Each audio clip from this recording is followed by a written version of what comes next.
हाव mummy साहेब, लय दिवसात ना देवदर्शनाला आलाय. सगळं बरं आहे ना? हे घ्या, दक्षिणा ठेवा. मम्मी साहेब, एवढी दक्षिणा? सगळं ठीक आहे ना? गुरुजी, आता समज माझ्या मनासारखं होतंय बघा. माझं पोरग त्या नेबळ्याच्या कचाट्यातून सुटणार आहे. तुम्ही देवाला कौल लावा का माझं पोरग त्या नेबळ्याच्या जाळ्यातून सुटू दे म्हणून. त्यांच्या अजिबात जुळू देऊ नको. ती एकमेकांपासून वेगळे होऊ दे म्हणून. लावा लावा. हो गुरुजी, खबर काय बघत बसताय? लावा की देवाला कौल.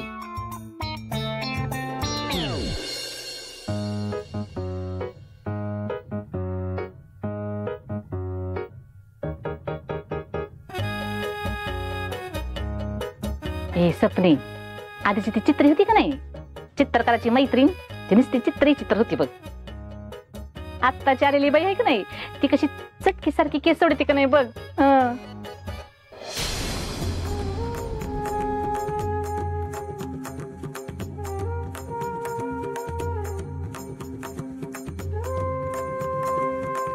आता फक्त देवानं कौल दिला की झालं बघ.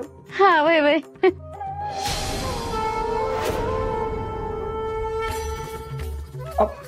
मम्मी साहेब, देवानं डावा कौल दिला. बया मम्मी साहेब, ओ देवानं आपल्या म्हणजे तुमच्या विरोधात कौल दिला की. अयो, असं कसं झालं? देव काय तुमच्या बाजूने नाही बघा. हे सपनी हा लागतो नाकाचा शेंडा. जेव्हा तेव्हा थोबड उगलं का नाही का वाईटच बोलतीस बघ तू. हो गुरुजी, आता कसा डावा कौल दिला? हे घ्या, अजून घ्या दक्षिणा आणि लावा परत एकदा कौल. अहो, प्रश्न दक्षिणाचा नाहीये मम्मी साहेब, प्रश्न देवाचा निर्णयाचा आहे. देवानं काही एकदा निर्णय दिला का नाही, तर तुम्ही मी कुणी पण बदलू शकत नाही बघा. आणि त्यांना दिलेला कौल हा अंतिम मानायचा आणि मग पुढे जायचं.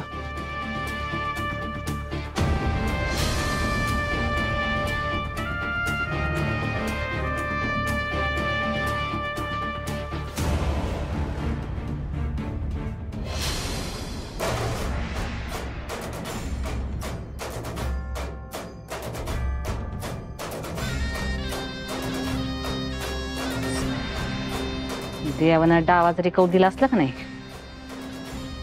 तरी ह्या केसचा निकाल माया सुर्वे तिच्या मनासारखाच लावणार. माझ्या लेकराला, कोकराला, वाघराला त्या नेबळ्याच्या जाळ्यात मी अजिबात अडकू देणार नाही. अहो, किती हट्ट करताय वाघमारे, उतरा की. हे पुरीची छेड करतोय रे तू, गुंडगिरी करतोय. अहो दादा, शांत व्हा. छेड काढाल काय गुंड आहे? नवरा आहे माझा, नवरा. नवरा आहे माझा, नवरा.